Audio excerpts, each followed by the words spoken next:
So how do you install vinyl wall bays under the cabinets and along the walls? In this video, I'm going to break it down for you. So what's good? It's Carpet Mike here from CarpetExpertBlueprint.com, bringing you the tips, tricks, and strategies to become more successful in the carpet and flooring industry.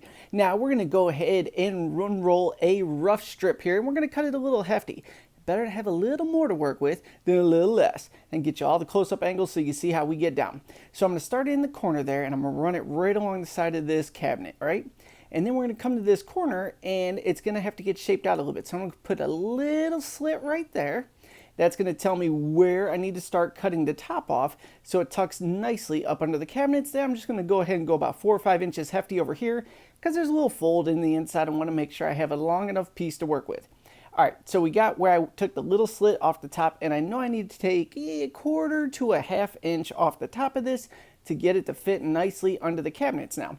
So I'm just going to go ahead and trace one of the lines on the bag. Do not trace it so hard that you go through the vinyl base and score the brand new floor you just installed, because then you got to pop out all those planks and start over from scratch, and that would be a miserable experience for you.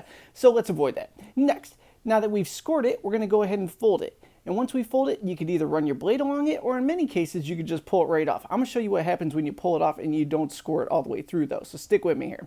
So we're folding it in half, working our way all the way down just to see exactly where the crease is at.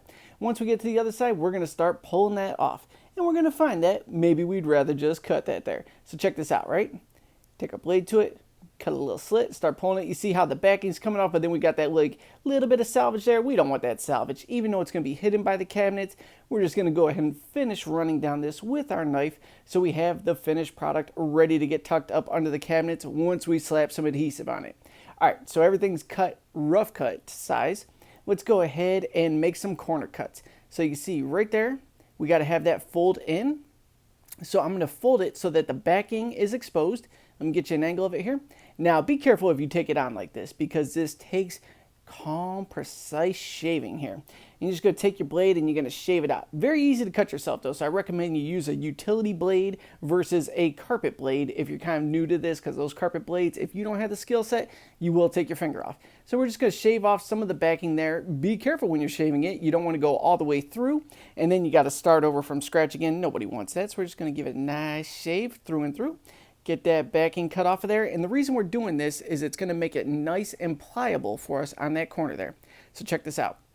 Now we're able to fold it, get a nice crease on it, and everything's good. So you'll see in a second here, I'll get you a better angle. But once we're going to tuck it in there, we're going to make sure everything's fitting good. We're going to take it all the way to the end. We can remove a little bit of excess now. So now we're working with about the last inch or so that we're going to need on this. All right, now everything's been rough cut in. We're looking good. We are going to glue it in. Now, here's where you could go ahead and use whatever you want at your own discretion.